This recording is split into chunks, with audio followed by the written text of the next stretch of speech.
ભાગવત નો અર્થ જ થાય ભગવતા પ્રોક્તમ भागवतम। जो भगवान ने कहा वही भागवत है, भगवता उदितम भागवतम। કારણ કે ભાગવતના આદિ વક્તા એ ભગવાન પોતે છે।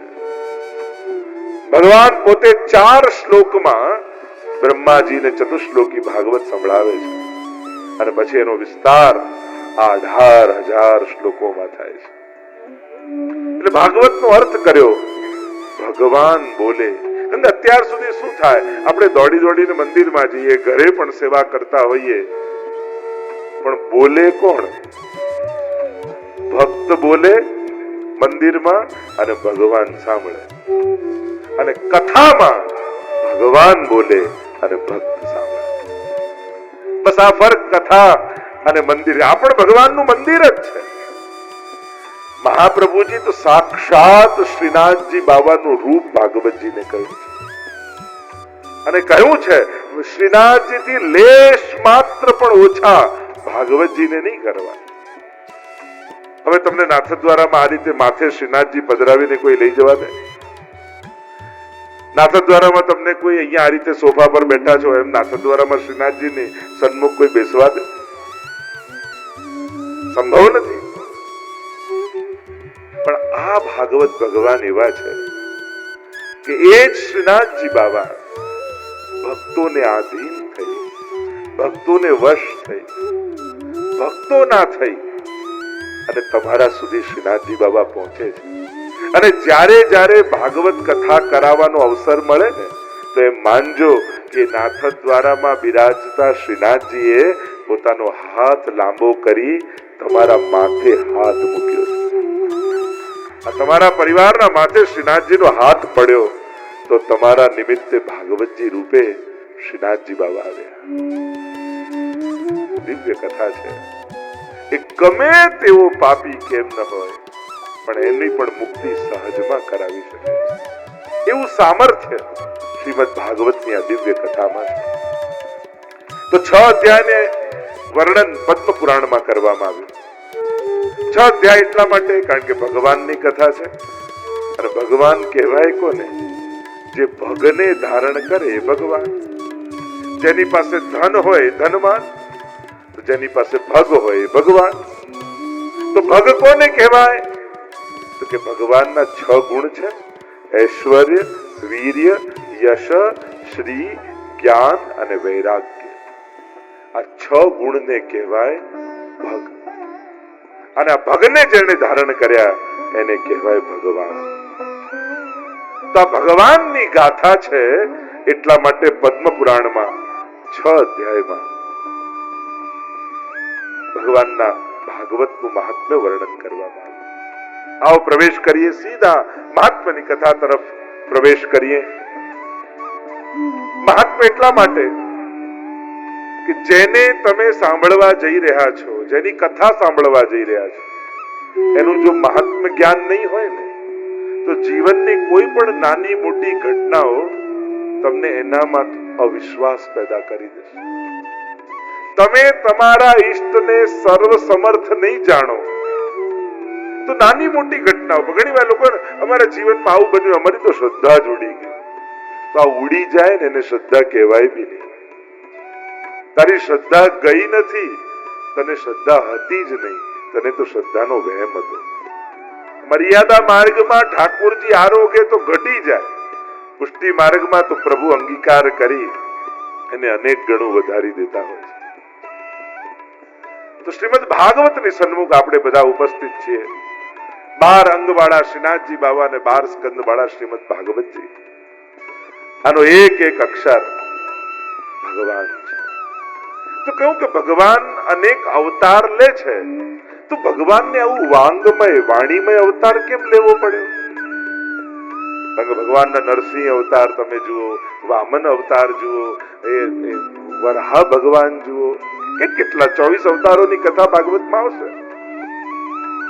તો આવો વાંગમય અવતાર કેમ?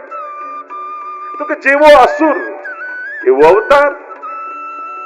હિરણ્યકશ્યપુને મારવો છે તો નરસિંહ બનવું પડે, હિરણ્યાક્ષને મારવો છે તો વરાહ બનવું પડે। જેવો અસુર એવો અવતાર। તો કે અહીંયા અસુર કોણ છે? તો કે પરીક્ષિત મહારાજને લાગેલો શ્રાપ કે 7મા દિવસે તારું મૃત્યુ થશે, તક્ષક તને દંશ દેશે. શ્રાપ રૂપ અસુરને મારવા માટે પ્રભુએ વાંગમય અવતાર લીધો. કારણ કે શ્રાપ શબ્દમય છે એટલે અવતાર પણ શબ્દમય છે. ભાગવતની કથા એ શ્રાપિતને સમર્પિત બનાવનારી કથા છે. અને આ શ્રાપ કેવલ પરીક્ષિતને જ લાગ્યો છે એમ નથી, અહીંયા બેસેલા દરેક વ્યક્તિને શ્રાપ લાગેલો છે કે 7મા દિવસે મૃત્યુ. સોમથી રવિમાં 8મો દિવસ તો આજ સુધી કોઈને મળ્યો નથી. બસ ભાગવત શીખવાડે છે એટલું કે આપણે મરીને નથી જવું, આપણે તો જીવીને જવું છે, જીવનનો ઉડકાર લઈને જવું છે. ઘણી વાર ઘણા લોકો જાય ને તો આપણે બોલતા પણ હોઈએ આ જીવી ગયા. હો, ભાગવત 100 વર્ષ તમે જીવશો એની ગેરંટી નથી આપતું, પણ જેટલું જીવશો એટલું 100 વર્ષ જેટલું જીવી લેશો એની ગેરંટી ચોક્કસ આવે છે. સંપૂર્ણ જીવન જીવશો એની ગેરંટી ચોક્કસ આવશે. એટલે આટલું મૂકીને ગયા યા આટલું રહી ગયું યા જીવનમાં આમ બાકી, એ અફસોસ ભાગવત સાંભળ્યા પછી બધું સમાપ્ત થઈ જશે. જીવ્યાનો ઉત્સવ બની જશે. જેટલી પણ ક્ષણો મળી પણ હું જીવીને ગયો, જીવનનો ઉડકાર લઈને જવું છે, અફસોસ મૂકીને નથી જવું, એની તૃપ્તિ લઈને જવું છે. ભાગવત તમને તૃપ્તિ આપશે. શ્રીમદ ભાગવત નું મહાત્મ્ય અનેક ગણું કહ્યું છે સ્કંદ પુરાણમાં અને પદ્મ પુરાણમાં. સ્કંદ પુરાણમાં 4 અધ્યાયમાં ભાગવતના મહાત્મ્યનું વર્ણન કર્યું છે. એ જ રીતે પદ્મ પુરાણમાં 6 અધ્યાયમાં. અને ભાગવતની એક પરંપરા એવી છે કે જ્યારે ભાગવત કથા શરૂ કરો એના પહેલા 6 અધ્યાયમાં પદ્મ પુરાણમાં જે વર્ણિત છે એ મહાત્મ્યની કથા કહેવામાં આવે છે. અને મહાત્મ્યની કથાનું એટલું મહાત્મ્ય છે કે કેવલ મહાત્મ્ય સાંભળવા માત્રથી ભગવત પ્રાપ્તિ થઈ જાય છે. મુક્તિ તો ભાગવતની બાય પ્રોડક્ટ છે. કોઈ કથા બેસાડી હોય યા તમે સંકલ્પ કરો ને કે મારે કથા કરાવવી છે, એ સંકલ્પ જ્યારે કર્યો ને ત્યારે જ તમારા ભાગ્યમાં મુક્તિ લખાઈ જાય છે. ભગવાનના ભાગવતનું મહાત્મ્ય વર્ણન કરવામાં આવે. આવો પ્રવેશ કરીએ, સીધા મહાત્મ્યની કથા તરફ પ્રવેશ કરીએ.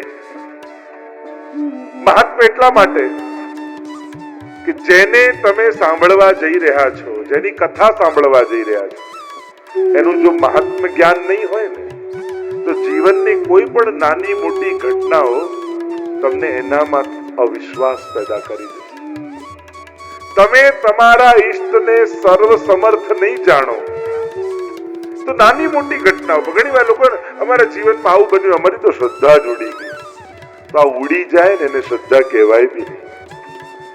તારી શ્રદ્ધા ગઈ નથી, તને શ્રદ્ધા હતી જ નહીં, તને તો શ્રદ્ધાનો વહેમ હતો.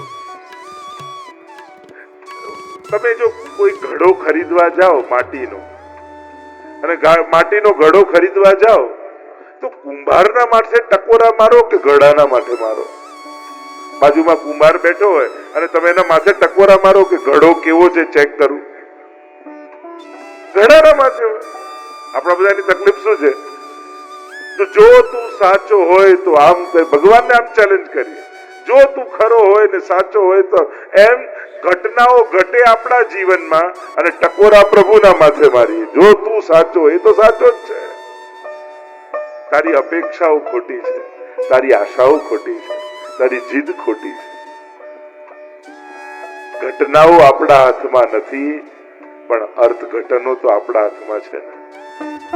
ક્યારે શું બનશે એ આપણા હાથમાં નથી હોતું, પણ જે બન્યું એ મારા સારા માટે બન્યું છે એ વિચાર તો આપણા હાથમાં છે. ઘટનાઓ આપણે રોકી શકતા નથી, પણ અર્થઘટનો ચોક્કસ આપણે કરી શકતા હોઈએ. અને જે જીવનમાં બનતી ઘટનાઓના સારા અર્થઘટનો કરતા શીખી જાય છે ને, એ સાધનોના અભાવમાં પણ સુખી રહેતા શીખી જાય છે.